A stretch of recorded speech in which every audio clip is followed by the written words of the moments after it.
Boa noite. Boa noite.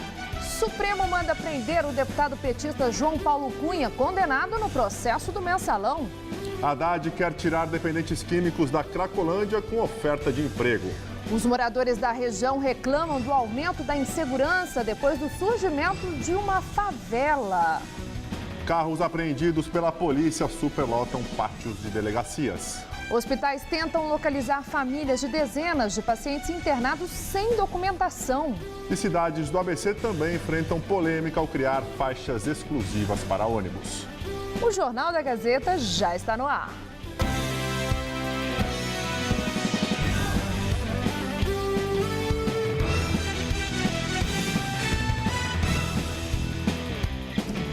Moradores e comerciantes reclamam da falta de segurança na Cracolândia, região central da capital. E hoje o prefeito Fernando Haddad disse que vai lançar um programa para oferecer trabalho aos dependentes químicos que vivem no local. Insegurança, medo, revolta. É assim que se sentem os moradores deste prédio, em frente à Praça Júlio Prestes, no centro da capital paulista. Meu filho, colégio, casa, Sesc. Só. Não tem condições de uma criança estar numa praça, se divertindo, jogando uma bola. Tem que estar preso e os demais à vontade no meio da rua. Às vezes tem medo, mas precisa ficar esperto, né? Você tem necessidade de sair, se não sair de casa, você vai fazer o quê? Seu Luiz foi assaltado quando chegava em casa. Ao lado do prédio onde ele e outras 215 pessoas moram, instalou-se o braço de uma das regiões mais degradadas de São Paulo, a Cracolândia. Na rua Helvécia, é constante a presença de usuários de drogas e moradores de rua. Há cerca de 3 meses, as calçadas da Alameda Dino Bueno foram tomadas por barracos. A Ana mora aqui nesse apartamento há 10 anos, paga R$ 780 de aluguel, condomínio, IPTU, e de uns tempos para cá tem evitado sair de casa ou até mesmo ficar na janela. Isso porque ela está em frente à favela que se formou na região da Cracolândia. O cheiro desagradável, insuportável, tá? Ao ponto de eu ter que estar toda hora passando algo na minha casa para que o cheiro amenize. Roubos de celulares e carteiras são frequentes nas ruas, de acordo com o presidente do Conselho de Segurança da região. Ocorrências que nem sempre chegam às autoridades. Os moradores já não fazem mais o boletim de ocorrência, por temerem, por diversas vezes, serem abordados por essas mesmas pessoas que permanecem nas ruas aqui na região. Nós temos aí postos da Polícia Militar, as viaturas, da Guarda Civil Metropolitana, fazendo ações, mas elas são muito pontuais. Os comerciantes da região também reclamam da favela. Eles confirmam que sofrem ameaças dos traficantes e que não gravam entrevistas com medo do que possa acontecer com os estabelecimentos. Em janeiro de 2012, uma força-tarefa das polícias civil e militar, em conjunto com a Secretaria Estadual de Saúde, resultou na prisão de 14 traficantes e retirada de usuários de crack das ruas do centro da cidade. 2 anos depois, o cenário na Cracolândia é ainda pior. Drogas, miséria, violência, abordagens isoladas e barracos que se multiplicam cada vez mais. Nós estamos reivindicando, através das reuniões que aconteceram no Conseg, reuniões aqui com os moradores, a imediata desocupação do passeio público, para que as pessoas possam trafegar e ter direito a usar esse passeio público. Nossos governantes de braços cruzados. A culpa disso é deles. Eu não culpo esse pessoal que sai fora. Eu culpo eles, porque montaram a barraquinha. Se tivesse tomado a providência, tirassem a primeira, não estaria como está hoje. Em nota, a Prefeitura de São Paulo enfatiza que trabalha em conjunto com o governo do estado para coordenar uma ação multissetorial sem violência para remover as barracas da chamada favelinha da região da Cracolândia. Já a Polícia Militar informou que não tem dados atualizados sobre o aumento da violência na região. A exemplo de São Paulo, algumas cidades do ABC paulista também começam a instalar faixas exclusivas para ônibus. Tanto aqui como lá, as faixas dividem opiniões. São 7 quilômetros de faixa de ônibus na Avenida Barão de Mauá, na cidade de Mauá, que estão em teste desde o dia 23 de dezembro. Ela funciona das 5 às 8 da manhã, no sentido centro, e das 5 da tarde às 8 da noite, no sentido bairro. O trânsito de manhã ficou congestionado. Nós queremos oferecer conforto, agilidade à grande maioria da população que precisa, que utiliza o sistema de transporte coletivo na nossa cidade. É importante que a pessoa que tenha carro tenha consciência de que nós temos que priorizar esta grande maioria que precisa utilizar o transporte de ônibus. A cidade de Mauá tem 120 mil usuários de transporte público. Os passageiros se dividem sobre a eficácia da faixa de ônibus na cidade. Aqui em Mauá não comporta esse tipo de faixa. 2 faixas só de pista de rolamento e colocar uma para ônibus. Acho que não tem nada a ver, não. Antes estava era mais difícil, né? Por conta do ônibus, como ele andava nas 2 faixas, o trânsito ficava meio congestionado. Agora já está melhor, o ônibus consegue chegar com mais agilidade até o centro de Mauá. Ganhou quanto tempo no seu caminho? Pelo menos 10 minutos. Isso foi bom? Foi ótimo. Por enquanto, o órgão de trânsito de Mauá está apenas orientando os motoristas. Muitos ainda não cumprem a determinação, mas a partir do dia 26, as multas começam a ser aplicadas. A infração é considerada leve, com multa de R$ 53,20 para quem desrespeitar a lei. E não foi difícil flagrar motoristas circulando pela faixa errada. Eu acho que aqui é um pouco estreito, né? Tinha que alargar mais para ficar melhor o desempenho, o fluxo dos carros, né? Mas vamos acreditar que a prefeitura vai melhorar isso aí. A gente sempre usa a faixa do ônibus, agora não pode usar só aqui, com certeza vai complicar o trânsito, né? Vai aumentar. O modelo de faixas de ônibus em vias movimentadas da cidade para dar fluidez ao transporte público foi copiado da maior cidade do país. Em 2013, o prefeito Fernando Haddad implantou na capital paulista 291 quilômetros de faixas exclusivas em São Paulo. Medida contestada por alguns, elogiada por outros. Santo André, no ABC Paulista, também instalou no começo de dezembro, em caráter de teste, uma faixa exclusiva para ônibus, no chamado Expresso Andreense, que corta a cidade. No próximo dia 13, começam a ser aplicadas as multas. Tá bem mais rápido, eu achei. Demorava uma meia hora, agora já diminuiu bastante. Agora demora uns 10 minutos só. Tá mais rápido um pouco, mas em compensação a gente vai em pé, paga R$3 na passagem e não tem condição. Conforto nenhum? Nenhum. Aqui passam 200 ônibus por hora. Das 48 linhas de ônibus da cidade, 27 passam pelo centro e acabam congestionando o trânsito. Por isso, o corredor funciona de segunda a sexta, das 6 da manhã às 8 da noite e aos sábados, das 6 da manhã às 2 da tarde. A Prefeitura de Santo André vai aguardar o fim das férias escolares para avaliar o impacto da mudança e decidir se implanta novas faixas. Não temos a medição precisa, por se tratar de um período do ano bastante diferenciado, um período de compras e agora o período de férias escolares, mas a gente já alguns índices mostram um ganho aí de até 10% no tempo de viagem. Esperamos que também nessas avenidas a gente tenha essa qualidade no tempo de espera dos passageiros. A melhoria do trânsito em Santo André está ligada diretamente à melhoria do transporte público. Um drama comum nos hospitais de São Paulo. Pacientes internados sem documentos, eles lutam pela vida à espera de um parente que muitas vezes nunca aparece. Deitado, quieto e sozinho. São assim os dias deste homem internado há 6 meses na Santa Casa de São Paulo após sofrer uma hemorragia cerebral. Esse paciente, quando ele entra, que é feita uma ficha assim, a gente começa uma busca ativa de tentar colher o máximo de informações, algum número, algum objeto que colabore na identificação, onde caminhamos para o DHPP, que é a Delegacia de Homicídios e Proteção à Pessoa, a informação daquela pessoa que entrou com as características. A maioria dos pacientes que dão entrada no hospital sem documentos são homens entre 35 e 45 anos, quase sempre vítimas de acidentes como atropelamentos, quedas e também agressão. É comum que muitas vítimas sejam moradores de rua. Os pacientes sem identidade fazem parte da rotina dos hospitais públicos de São Paulo. Aqui na Santa Casa, os casos são quase que diários e muitos passam meses internados. E mesmo falando pouco, são sempre estimulados pela equipe a dizer quem são. Em uma das poucas vezes que falou, este homem disse que seu nome é Rafael. E é assim que vem sendo tratado desde então. Foi assim também com Cícero.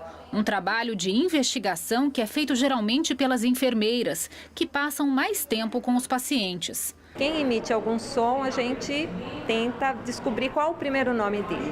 E por aí a gente vai tentando recuperar a saúde e tentar identificar, resgatar alguma informação que dê algum indício para a assistente social correr atrás e descobrir quem é esse doente, algum familiar dele. Aqueles que não têm nome ganham um número. Desde 2005, a Secretaria Estadual de Saúde mantém um site com fotos dos pacientes sem identidade internados nos hospitais públicos de São Paulo. Junto às imagens, algumas informações sobre as características físicas de cada um. Hoje, em todo o estado, 117 pessoas estão nesta situação. A chefe do Serviço Social da Santa Casa explica que muitos dos anônimos perderam o vínculo com as famílias. Quando localizadas, algumas se recusam a procurar o paciente. Mas nos raros casos de reencontro, o sentimento é de alívio. Eu estou na área há 20 anos, mas eu ainda me emociono, graças a Deus, né? E fico frustrada quando você não consegue encontrar familiar de pessoas que você olha e fala, tem alguém que cuida, tem alguém à procura. Eu acho que fecha um ciclo para nós, profissionais, que então encontram a família, sabe, fecha a história. E eu acho que também fecha um ciclo para a família de saber aquela pessoa que estava fora do núcleo de família encontrou. Nem sempre numa condição tão boa assim, mas pelo menos encontrou e você já sabe agora do paradeiro. O endereço do site para localizar pessoas internadas sem identidade é o saude.sp.gov.br, no link Cidadão. Caso Joaquim, após terem a prisão preventiva decretada na última sexta-feira, a mãe e o padrasto do menino são transferidos aos presídios, onde deverão permanecer até o julgamento do caso. Natália Ponte e Guilherme Longo são suspeitos do desaparecimento e morte de Joaquim, de 3 anos, no final do ano passado. O corpo da criança foi encontrado em 10 de novembro em um rio de Barretos, no interior do estado. 5 dias antes, Joaquim havia desaparecido da casa onde morava com a mãe e o padrasto, em Ribeirão Preto, também no interior do estado. Um ônibus foi depredado por vândalos no início da tarde de hoje, na zona norte de São Paulo. De acordo com informações da Polícia Militar, o ataque ocorreu na rua Leônidas Mormelo, na Brasilândia. Os motivos do ataque ao coletivo não foram informados. Não há informações também sobre vítimas e ninguém foi preso. E a polícia ainda procura pelos criminosos responsáveis por incendiar 4 ônibus ontem. Os casos aconteceram na Zona Sul e na Zona Leste de São Paulo. Na Zona Leste, o ataque contra um coletivo aconteceu ontem à noite. Ninguém ficou ferido. Depois que o fogo foi controlado, os moradores da região começaram a disparar rojões contra os carros da polícia. Ainda não se sabe o motivo do protesto. Um homem foi detido. Já na Zona Sul, 3 ônibus foram incendiados em protesto por um tiroteio entre um PM e um suspeito que deixou uma criança de 3 anos ferida. Prefeitura de São Paulo vai adotar parquímetro eletrônico para modernizar a Zona Azul. Os fornecedores serão escolhidos via licitação. Uma audiência pública marcada para o dia 20 apresentará o sistema. O equipamento já é comum há muitos anos nos Estados Unidos, Europa e em algumas cidades, como Santo André e Guarulhos. Ele registra os horários de estacionamento em vias públicas e permite o pagamento por período utilizado. A ideia é substituir os atuais talões de papel, que hoje custam R$ 3,00 por folha. Hoje existem parquímetros que imprimem comprovantes que precisam ser deixados no carro e outros em que o controle é digital. A forma de pagamento varia: dinheiro, cartões ou celular. A capital possui cerca de 37 mil vagas de Zona Azul e poderá contar com a instalação de até 2.000 parquímetros. Com o novo sistema, a Prefeitura quer acabar com as falsificações e a atuação de vendedores clandestinos. A instalação de parquímetros já foi tentada por outros prefeitos de São Paulo e nunca foi concluída. Já estão abertas as inscrições para o Sistema de Seleção Unificada, o SISU. São oferecidas 171 mil vagas em universidades federais, estaduais e institutos federais. A seleção é feita pela nota do Enem do ano passado. As inscrições vão até a próxima sexta-feira, dia 10, e a lista com os aprovados será divulgada dia 13 de janeiro. A FUVEST aplicou hoje a prova da segunda fase do vestibular. O segundo dia de prova teve 16 questões de conhecimentos gerais. Os mais de 32 mil candidatos aprovados responderam perguntas dissertativas sobre história, geografia, matemática, física, química, biologia e inglês. Os portões dos locais da prova fecharam à 1 da tarde. O exame teve duração de 4 horas. A prova de domingo, com 10 questões de português e uma redação, registrou 7,8% de abstenção.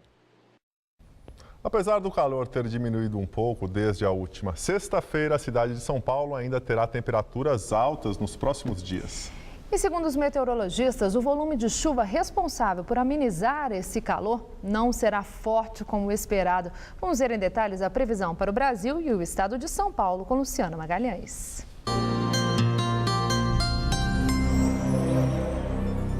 A terça-feira será típica de verão em grande parte do Brasil, com calor e pancadas de chuva. De norte a sul do país faz calor e os termômetros ficam acima dos 30 graus em todas as capitais, com exceção do Distrito Federal, que terá máxima de 29 graus. Em Porto Alegre, a máxima pode chegar aos 34. Amanhã, o calor e a alta umidade provocam pancadas de chuva em todas as áreas, com possibilidade de chuva forte na região norte e também no oeste de Mato Grosso. Tempo firme sem chuva em boa parte do Rio, no Espírito Santo e nesta área clara que vai do norte de Minas Gerais até o interior de Pernambuco. Em São Paulo, o predomínio é de sol forte e calor. O tempo fica abafado e a partir da tarde ocorrem pancadas de chuva isoladas em todas as áreas. No centro-oeste, máxima de 35 graus em Araçatuba. No centro-norte, máximas de 28 graus em Franca e de 35 em Ribeirão Preto. E no leste paulista, máxima de 31 graus em São José dos Campos e também no litoral. Aqui na capital, os próximos 3 dias serão parecidos. Sol forte com pancadas de chuva à tarde e à noite. As máximas variam entre 31 e 32 graus. Eu volto daqui a pouco no Jornal da Gazeta, edição das 10. Até lá! Já a população norte-americana se prepara para enfrentar frio recorde. Hoje, a sensação térmica pode chegar a 50 graus negativos em alguns estados. Segundo meteorologistas, essa pode ser a pior onda de frio dos Estados Unidos em 20 anos e uma frente fria vinda do Ártico pode derrubar ainda mais as temperaturas. Autoridades alertam para o risco de graves lesões na pele no caso das sensações térmicas muito baixas em poucos minutos de exposição ao ar livre. Outro alerta é para o risco de estradas bloqueadas pelo gelo. Nesse final de semana, as temperaturas chegaram a 38 graus negativos, o que causou atrasos em mais de 4.200 voos, segundo o site flightware.com. Em menos de uma semana, pelo menos 13 pessoas morreram em decorrência do frio intenso em todo o país. Chanceler alemã Angela Merkel sofre acidente de esqui e lesiona o quadril. Segundo o porta-voz do governo alemão, Angela Merkel sofreu uma queda enquanto esquiava na Suíça e fraturou parcialmente o lado esquerdo da bacia. O acidente aconteceu durante a folga de Natal da chanceler, mas o representante do governo não deu detalhes sobre o episódio. O impacto do tombo provocou uma fissura no osso da região pélvica de Merkel. Hoje, a chefe de Estado foi de muletas a uma exposição em Berlim. Ela deve manter compromissos internos, mas cancelou sua agenda internacional por 3 semanas. Estado de saúde de Ariel Sharon piora. O ex-premier segue em risco de morte iminente, segundo os médicos. O ex-premier israelense continua internado em Tel Aviv. Na última semana, o estado de saúde de Sharon se agravou. De acordo com os médicos, ele apresenta falência múltipla dos órgãos e uma infecção generalizada. Ex-general e líder da direita, figura controversa, inclusive dentro de Israel, Ariel Sharon está em condição vegetativa desde o derrame que sofreu em janeiro de 2006, quando ainda comandava o governo. Carros apreendidos pela polícia lotam pátios de delegacias em São Paulo. Por falta de local adequado, os automóveis são levados para as ruas próximas, dificultando a passagem de pedestres e o tráfego de veículos. A situação em torno do Distrito Policial de São Mateus, na zona leste de São Paulo, é de abandono. São dezenas de veículos, a maioria em péssimo estado de conservação, que são deixados por todos os lados. No estacionamento, que já está lotado, nas vagas que deveriam ser para deficientes, no espaço reservado para as viaturas e até em cima da calçada. Por onde eu vou passar? Eu não tenho lugar enfiar debaixo do carro. Isso é jeito, olha uma coisa. Os carros se acumulam também na faixa exclusiva da Avenida Hageb Schoff, bem embaixo da placa de proibido estacionar. Um problemão para os motoristas de ônibus, que precisam desviar para chegar ao ponto adiante. Você é obrigado a sair para a esquerda e a pista já é apertada por causa da obra, né? Então atrapalha muito. Tantos veículos abandonados já preocupam os moradores do prédio vizinho. Nós, como moradores de lá, não temos o que fazer muito. Não só por bicho, por causa de rato, que a subprefeitura já veio no nosso prédio, e por causa de dengue, porque esses carros param água quando vem a chuva. Esses carros foram recolhidos por causa de ocorrências criminais. Uns foram recuperados depois de furto ou roubo. Outros apreendidos com chassis adulterado. E tem os que são resultados de decisões judiciais, que envolvem disputas ou falência de empresas. Os veículos que estão no pátio da delegacia só podem ser retirados daqui quando os proprietários vierem buscá-los. O problema é que muitos donos ficam sabendo que os carros estão assim, totalmente depenados como esse aqui. Daí, nem vêm retirá-los. Depois, só uma ordem judicial pode decidir se vão ou não a leilão. E esse é um processo longo e demorado. A gente percebe pela inscrição no vidro de alguns dos veículos que eles já estão aqui desde 2012. Ou seja, praticamente 2 anos esperando uma decisão. Em outros distritos policiais da cidade, a situação é a mesma. Na Penha, os carros estão enfileirados dos 2 lados da Avenida Ayrton Pretini. Sobra pouco espaço para o trânsito. Os vizinhos da delegacia não quiseram gravar entrevista, mas conversaram com nossa equipe de reportagem.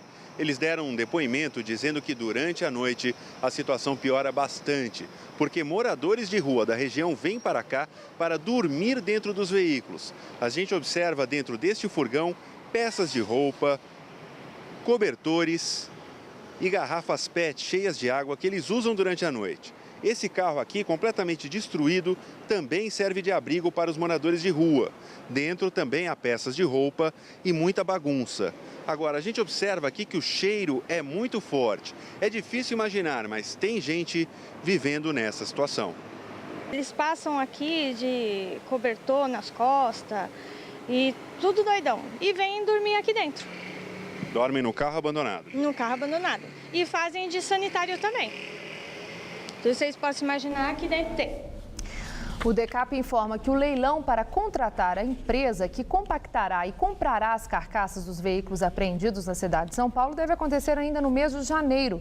Informa ainda que o pregão eletrônico para a contratação de áreas privadas que substituirão os pátios existentes foi realizado no mês de dezembro. O pregão, no entanto, foi suspenso por uma liminar do Tribunal de Contas do Estado, por um pedido de impugnação do edital feito por uma das empresas concorrentes.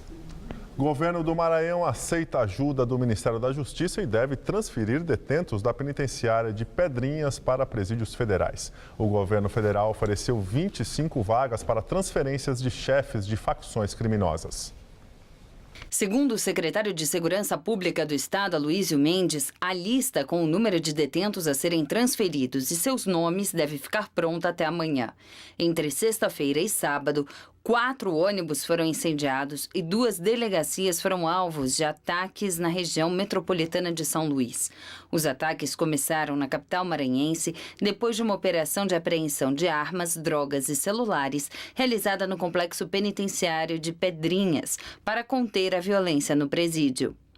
Desde o final do ano, mais de 60 detentos foram mortos em unidades prisionais do estado. Em um dos ataques a ônibus, Ana Clara Souza, de 6 anos, teve mais de 90% do corpo queimado. Ela faleceu hoje de manhã. A mãe e a irmã da menina também ficaram feridas e permanecem internadas. Outras 2 pessoas também foram atingidas e hospitalizadas. Nas ruas de São Luís, o policiamento foi reforçado e os ônibus têm sido recolhidos para a garagem mais cedo. À noite, os terminais têm ficado vazios e os passageiros vêm encontrando dificuldade para embarcar porque os coletivos passam mais rápido e não param nos pontos. Pelo menos 16 suspeitos de envolvimento com os ataques já foram presos. E agora vamos ao comentário de política com Bob Fernandes. Bob. O ano começou com 3 presos mortos na penitenciária de Pedrinhas, em São Luís. No mesmo Maranhão, 60 presos assassinados em 2013, vários deles degolados. sempre disputa entre facções rivais. Ex-presidente da República e do Congresso, pai da governadora Rosiana, o senador José Sarney disse em entrevista quando o ano chegava ao fim: aqui no Maranhão, nós conseguimos que a violência não saísse dos presídios para a rua. Bem, somente nos 2 últimos anos, 1.442 pessoas foram assassinadas no Maranhão. Se isso não é violência. E morreu hoje, vítima de queimaduras, como vimos, a menina Ana Clara Santos Souza, de 6 anos. Ana Clara, uma das 5 vítimas de atentados a ônibus e delegacias em São Luís. O ano ainda começava quando a Organização dos Estados Americanos, OEA, cobrou o Brasil sobre a superlotação nos presídios. No caso, em Porto Alegre, onde 4.591 presos estão onde caberiam 1.984. E Porto Alegre não é exceção. O Brasil tem a 4ª população carcerária do mundo, com cerca de 600 mil presos. Uma média de 288 presos a cada 100 mil habitantes. No mundo, esse ritmo de crescimento de presos só é superado pelo Camboja. Certamente há alguma correlação entre violência e a superlotação nas cadeias. Como já dissemos aqui e continuaremos a dizer, o Brasil mantém a média de 50 mil homicídios ano. Teve 1.300.000 assassinatos nos últimos 33 anos. O Brasil, seguiremos também a dizer, tem média de 45 mil mortes no trânsito a cada ano. É o país onde mais se mata no trânsito, com uma morte a cada 12 minutos. Nas festas do final do ano, 6.651 acidentes em todo o país, com 379 mortos e 4.352 feridos. E há quem comemore porque a mortandade foi menor do que há um ano. O que esse morticínio todo, fora e dentro dos presídios, tem a ver com política? Tem tudo a ver. Quem faz, quem deve fazer política é a sociedade com seus representantes em várias instâncias.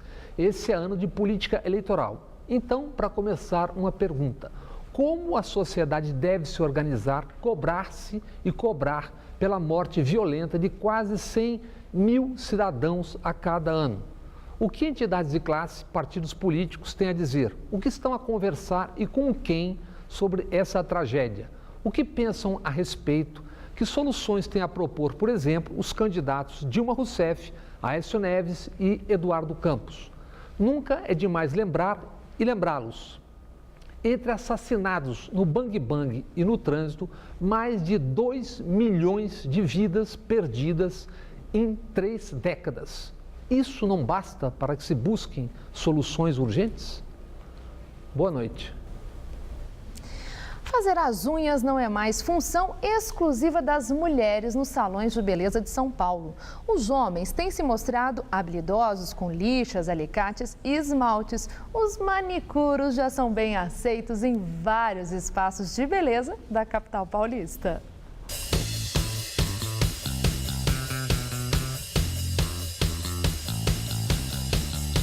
Hoje a gente veio até esse salão de beleza aqui em São Paulo para falar de um assunto que as mulheres entendem bem. As unhas, é claro. É um serviço que a maioria das mulheres procura toda semana. Mas neste salão, acredite se quiser, um dos profissionais mais requisitados é o Marcos, né, Marcos? O que é que você está fazendo hoje? Um alongamento francesinha. Quanto tempo demora esse serviço? 1 hora. É isso mesmo. O Marcos é especialista em unhas. Faz alongamento, decoração e dá cursos de manicure. Hoje ele fez uma verdadeira transformação nas unhas de Mariana. É a 2ª vez que ela é atendida por Marcos. É diferente, mas é legal, porque o homem é bem observador, atencioso aos detalhes, gostei bastante. Tudo começou há 5 anos, quando o Marcos, desempregado, viu a filha mais velha fazendo as unhas e resolveu encarar o desafio. Algumas escolas chegaram a recusá-lo como aluno por ser homem, mas ele não desistiu de se profissionalizar. Teve algum momento que você falou, não vai dar certo? No começo, pensei em desistir. Por quê? Só que não tinha jeito para isso, né? Aí fui tentando até conseguir. Mas hoje, não penso em parar, não. Marcos é conhecido hoje por ter mãos leves. No salão trabalham outros homens e a procura por parte deles vem aumentando. A proprietária Sueli conta por quê. De alguma forma, as pessoas agora já não têm aquele preconceito, né? Isso é de homem, isso é para mulheres, né? Isso tem acabado. Então, com o crescimento do segmento, com todo o destaque, né, que as unhas agora estão recebendo, os homens percebem que tem também ali, né, uma profissão para seguir. Entre clientes e aulas, a renda mensal dos manicuros profissionais atinge em média R$3.000. Roldan, argentino, ex-artista plástico, chega a ganhar até R$4.000. No caso dele, a procura pela profissão também veio de uma necessidade, só que de uma amiga. Ele começou ajudando a dona de um salão no Rio de Janeiro há 1 ano e meio e logo se tornou o primeiro instrutor homem do instituto onde estudou. Vamos fazer uma coisa que está legal hoje em dia, que é a filha única. A gente pode fazer uma mistura aí de uns 2 esmaltes, não sei o que você acha. Além de seguir tendências, Roldan se especializou em unhas artificiais e doenças das unhas. Hoje atende em domicílio e dá aulas quase todos os dias. É uma vontade de que os homens venham para esse lado, né? Venham para o lado da beleza, comecem a trabalhar como manicure, né? Não só como cabeleireiro, que é muito comum, mas outras áreas também da beleza. Por quê? Porque não quer dizer nada de você ser gay ou não. Você apenas vai fazer o quê? O seu trabalho e outra coisa, viu? As mulheres preferem os homens.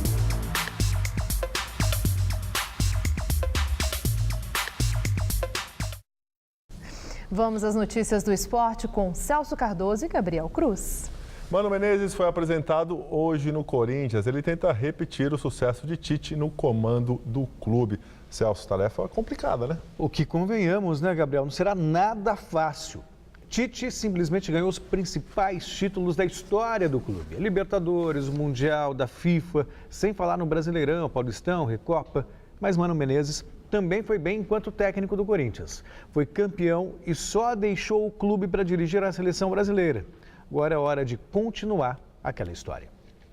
Do lado de fora, o apoio da torcida. Todo poderoso, mano! Na sala de imprensa, um batalhão de jornalistas apostos, à espera da chegada de Mano Menezes, retornando ao Corinthians após 3 anos. Prazer muito grande de voltar a trabalhar no Corinthians. É raro na nossa carreira tão disputada, tão concorrida, a gente chegar num clube de ponta da grandeza do Corinthians e você receber esse convite 2 vezes é mais raro ainda. Na primeira passagem do clube, Mano Menezes comandou o time no retorno à Série A do Campeonato Brasileiro e até 2010 conseguiu um aproveitamento de 65% dos pontos conquistados. Desta vez, a missão é bem diferente: substituir um dos técnicos mais vitoriosos da história do clube. Mano sugeriu mudanças na equipe, um recado aos jogadores. Certamente preciso propor algumas alterações. E essas alterações vão trazer reações. Algumas não tão boas, algumas boas, algumas que vão trazer alguns atritos, naturalmente alguns atritos, e isso vai mexer com o ambiente interno que era conduzido a partir de uma ideia, de uma filosofia. É para gerar uma disputa, novamente, aquela disputa interna sadia. O técnico falou sobre disciplina e o caso de Emerson Sheik, que faltou à reapresentação. Vamos esperar. O Emerson não conseguiu se apresentar ontem, entrou em contato com a gente, solicitou uma dispensa na apresentação de hoje. Nós concedemos porque entendemos que o motivo era justo. O Celso, o Mano Menezes chega, mas com um time muito parecido, ou quase igual ao time do Tite, que não fez belo campeonato no ano passado, né? Mas ao mesmo tempo é o mesmo time que foi campeão mundial, a base é a mesma. Aquele time que enfrentou o Chelsea e ganhou também a Libertadores 4 jogadores não estão. Na verdade, comparando com o Mundial. Quer dizer, então, a base está montada. Quer dizer, é uma base vencedora, talvez com um novo técnico, um novo discurso motivacional, o Corinthians possa resgatar o futebol do passado. Lembrando também que o Corinthians nos reforçou, Gabriel, mas os outros grandes times também não. O Palmeiras foi o que mais contratou. O mercado está parado esse final de ano, O mercado está parado, não há dinheiro, tem Copa do Mundo. E o Mano Menezes, apesar da sombra do Tite, fez um trabalho vitorioso. É competente e pode voltar a brilhar no time.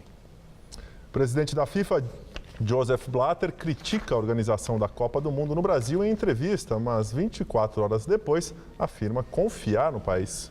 A confiança foi revelada depois que a presidente Dilma se manifestou pelo Twitter em relação às declarações de Blatter ao jornal suíço 24 Horas.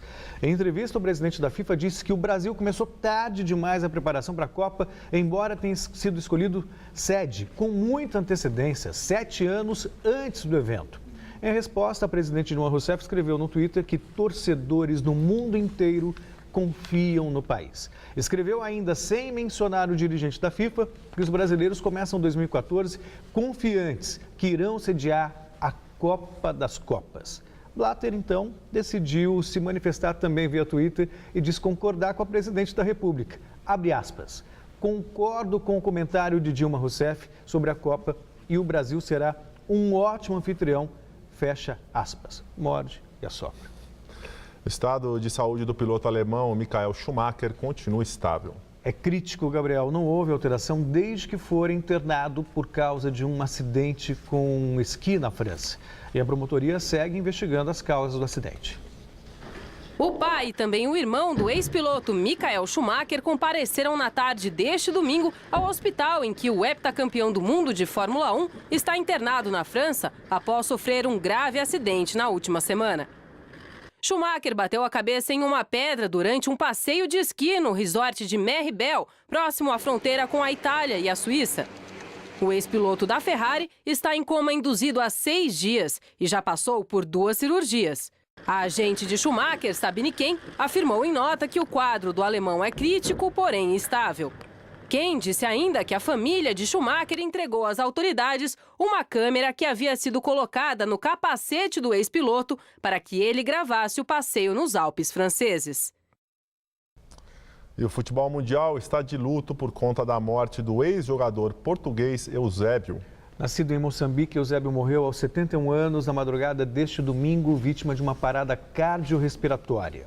Ele é considerado o maior jogador da história do futebol de Portugal e destaque principal da melhor campanha da equipe na Copa da Inglaterra em 66, quando a seleção portuguesa ficou com o 3º lugar.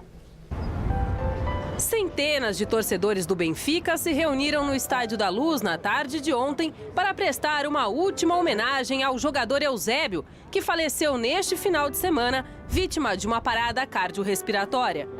Eusébio ganhou fama durante a Copa do Mundo de 1966, quando levou a seleção portuguesa ao 3º lugar do torneio e ainda assegurou a artilharia da competição com 9 gols.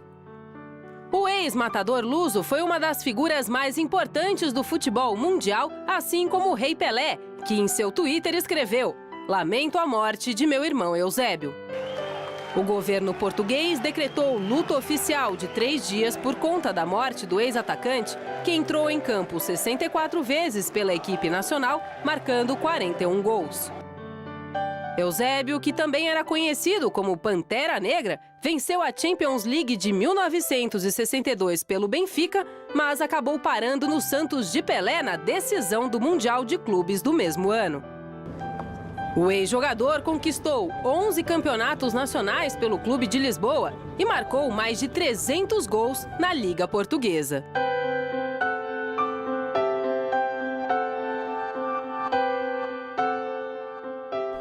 Copa São Paulo de Futebol Júnior, Corinthians e São Paulo decepcionam na estreia. O São Paulo empatou com os japoneses do Kashiwa Reysol, enquanto o Corinthians também ficou no empate com o Remo. Já Palmeiras e Santos venceram. No Grupo H, o Palmeiras ganhou pelo placar mínimo. Golzinho de Eric de cabeça que garantiu a vitória contra o Fluminense de Feira de Santana. No grupo W, o tricolor do Morumbi ficou apenas no empate com os japoneses do Kashima Reysol. Bosquilha fez de falta 1-0 São Paulo.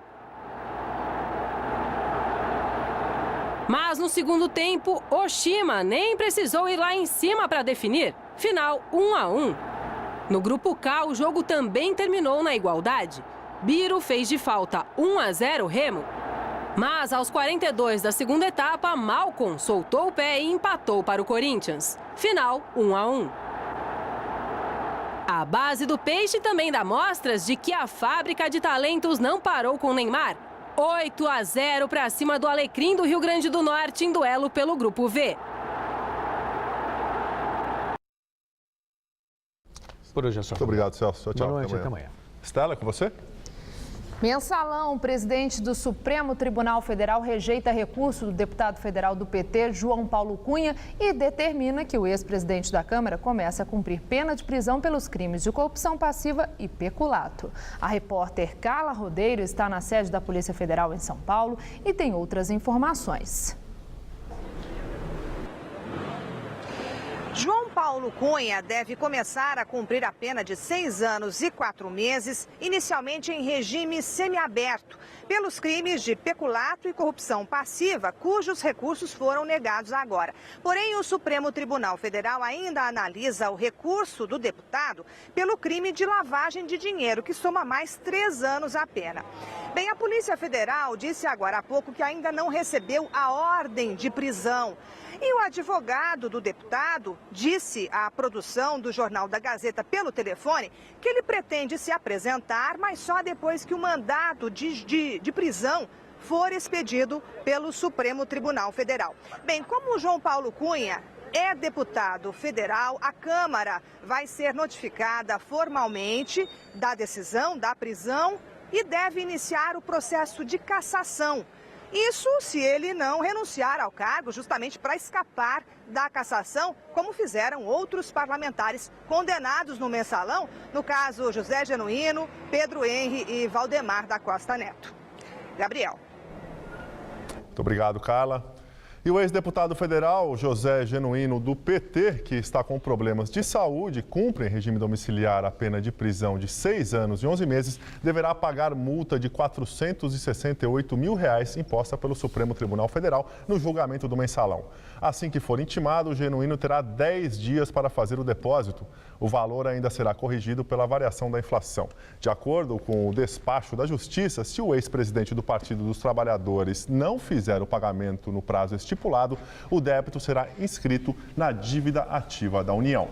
E veja a seguir, no Iraque, tropas do governo tentam retomar o controle das cidades dominadas por rebeldes da Al-Qaeda.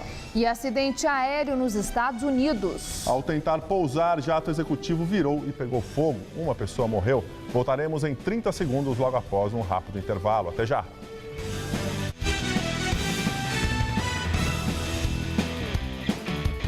Vamos agora à entrevista do dia com Maria Lídia Flandoli. O Tribunal de Justiça de São Paulo, o maior tribunal estadual do país, que tem 360 desembargadores e 2.400 juízes de primeiro grau, tem novo presidente, que já deu a largada a mudanças administrativas. Hoje, o Jornal da Gazeta recebe o desembargador José Renato Nalini, presidente do Tribunal de Justiça de São Paulo.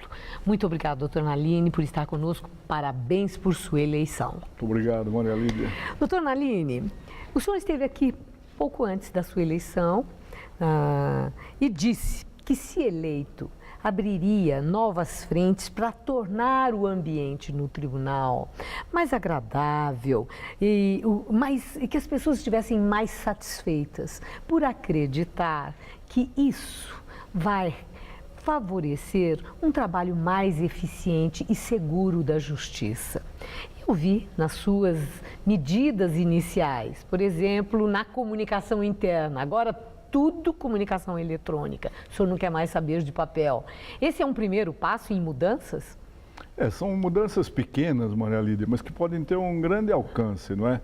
Nós mergulhamos na informatização. O processo eletrônico é um mergulho irreversível. Nós temos que nos liberar de papel. porque só de processos findos nós temos 83 milhões de processos, alguns com muitos volumes, né?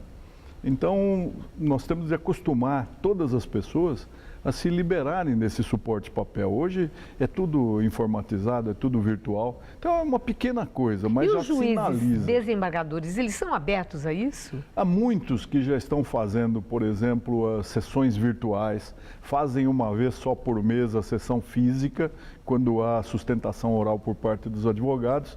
Os demais trabalhem da sua casa, porque o pedido chega já no seu computador, você decide monocraticamente ou manda para o seu revisor e se ele estiver de acordo, aquilo já pode voltar para o destinatário com uma rapidez que vai tornar a justiça cada vez mais eficiente. Uma outra medida que o senhor anunciou, que servidores poderão também trabalhar de casa 2 dias dos 5 dias da semana. Como é que essa inovação está sendo recebida? É uma questão polêmica. Nós precisamos, antes de implementá-la, formar primeiro um método de avaliação do desempenho, um método confiável. Porque não é só para agradar o funcionário, é para que ele produza mais. Então, nós temos de fazer com que a produtividade seja bem implementada, seja intensificada. Isso está em estudos, mas a reação foi mais favorável do que desfavorável.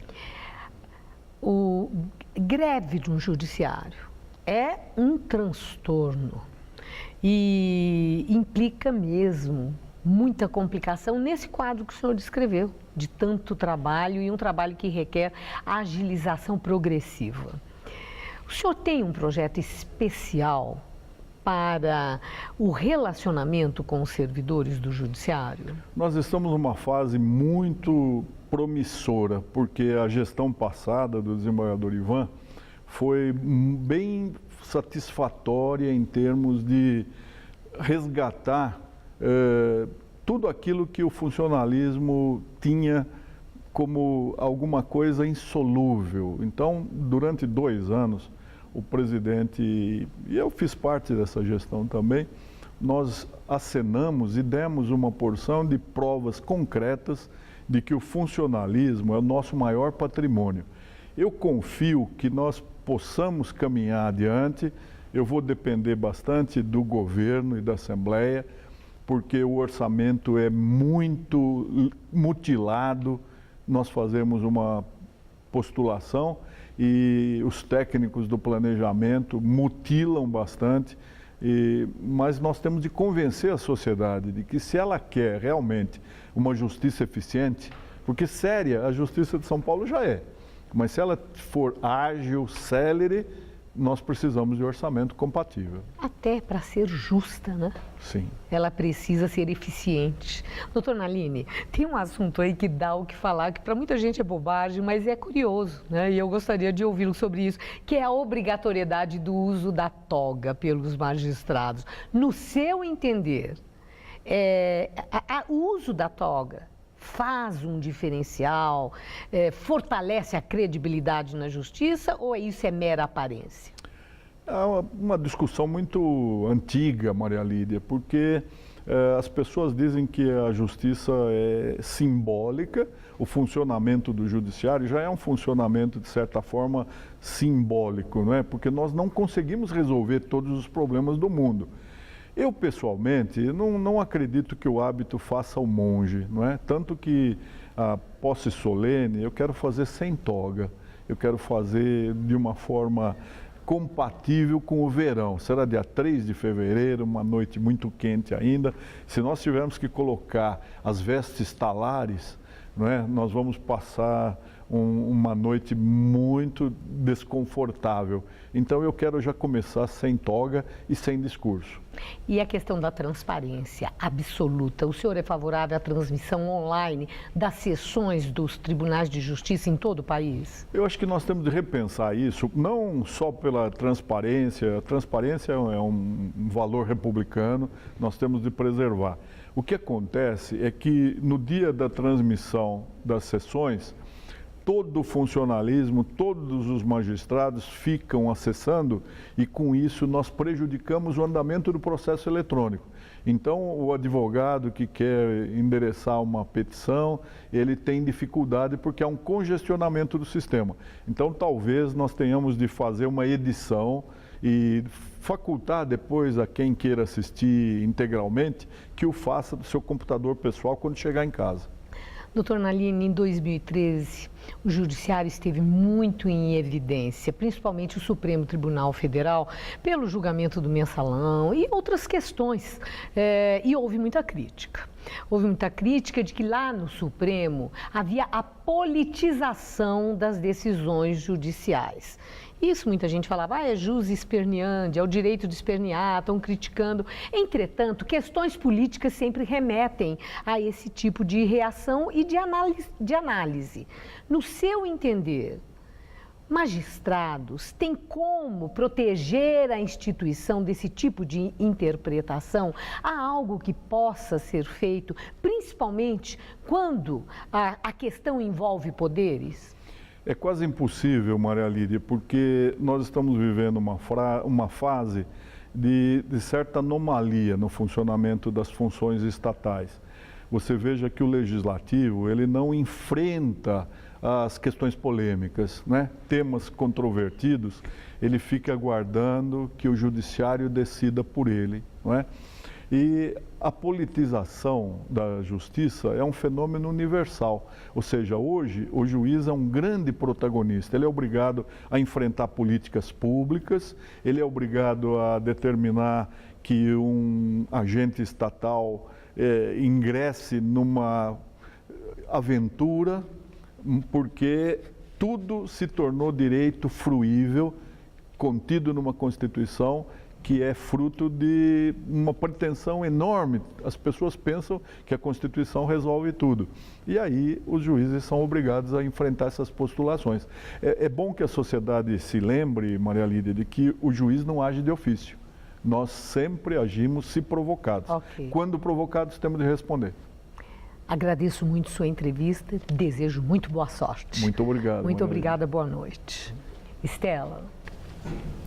Reino Unido anuncia novos cortes no orçamento do sistema de bem-estar social. Segundo o ministro das Finanças britânico, cerca de 17 bilhões de libras destinadas ao sistema social devem ser cortadas em 2015. A medida foi anunciada como parte de um pacote de austeridade que deve entrar em vigor no ano que vem, após as eleições parlamentares no país. No Iraque, tropas do governo tentam retomar o controle das cidades de Fallujah e Ramadi, que foram dominadas por rebeldes da Al-Qaeda. As forças governamentais contam com a ajuda de líderes tribais locais em sua luta contra a Al-Qaeda. O governo do país afirma que militantes da organização terrorista que estão combatendo na Síria entram no Iraque e passam a cometer atos de violência. Em 2006, as duas cidades foram centros de resistência da Al-Qaeda contra a invasão norte-americana. Nos Estados Unidos, acidente de avião no Colorado deixa uma pessoa morta. O acidente aconteceu quando a aeronave tentou pousar no aeroporto de Aspen. O jato executivo virou e pegou fogo em seguida. 3 pessoas estavam a bordo. Os 2 sobreviventes foram levados para o hospital. Um está em estado grave. Em Bangladesh, eleições legislativas são marcadas por boicote da oposição e violência. O partido da primeira-ministra Sheikh Hasina Wajed venceu a disputa e ficou com 80% das cadeiras do parlamento. Pelo menos 24 pessoas morreram após oposicionistas atacarem 200 colégios eleitorais. 39 baleias piloto morreram após ficarem encalhadas em uma praia no sul da Nova Zelândia. Os animais estavam sendo monitorados pela guarda costeira do país, que não conseguiu impedir o encalhe. 12 baleias morreram naturalmente e as outras foram sacrificadas após a baixa da maré, que tornou o salvamento impossível.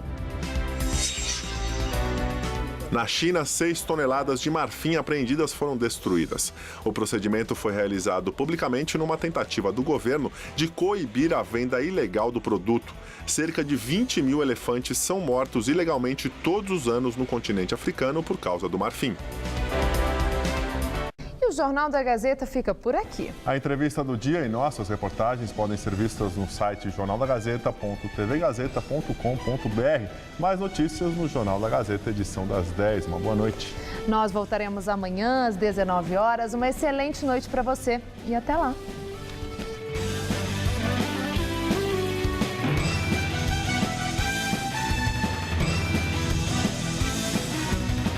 Acompanhe uma matéria especial sobre os diversos tipos de queijos no Todo Seu.